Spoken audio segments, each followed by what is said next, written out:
Welcome to Signal to Alpha, your essential market briefing. I'm Lady Muriel, cutting through the noise to deliver what moves markets today.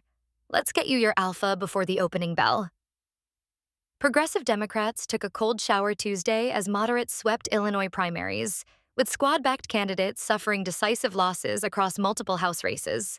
Three progressive challengers went down despite heavyweight endorsements from Alexandria Ocasio-Cortez, Elizabeth Warren, and Bernie Sanders. Democratic strategist James Carville nailed it, noting only about 15% of the party identifies as progressive, and squad candidates rarely exceed that base. This matters for markets watching midterm dynamics. The progressive fringe is losing ground in battleground territory, which could signal a more business-friendly Democratic caucus if they flip seats in November. Meanwhile, a bipartisan House China committee just dropped a warning shot. Beijing has systematically expanded UN influence over 2 decades, surging financial contributions from roughly 2% to over 20% of the budget. They're placing nationals in senior positions, deploying peacekeepers to regions tied to Chinese economic interests, and using shell NGOs to inject political influence. With the U.S. owing billions in unpaid contributions while remaining the largest backer at 22%, this power shift has real implications for international business operations and trade enforcement. The White House unveiled its first national AI framework Friday, pushing Congress to act this year. The proposal replaces 50 state regulatory patchwork with one federal standard, protecting U.S. dominance against China.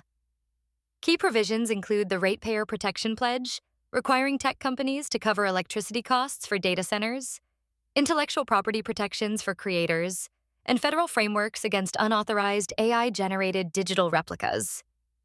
With AI-intensive industries supporting nearly half of GDP and over 62 million jobs, regulatory clarity here matters. Expect bipartisan momentum given both parties want to beat China. On geopolitics, Trump rates French President Macron an 8 out of 10, but U.S.-France divisions over Middle East strategy are deepening. Paris calls for immediate de-escalation and refuses Strait of Hormuz operations, while Washington emphasizes military pressure. With 1/5 of global oil supplies passing through that waterway daily, and Iran disrupting traffic with drones and missiles, energy markets remain on edge. The FCC is taking notice as NFL viewing costs spiral past $1,500 annually across multiple streaming platforms. Chair Brendan Carr launched a public comment period through March 27th, examining how fragmentation undermines consumers and local news funding that depends on sports broadcasting revenue.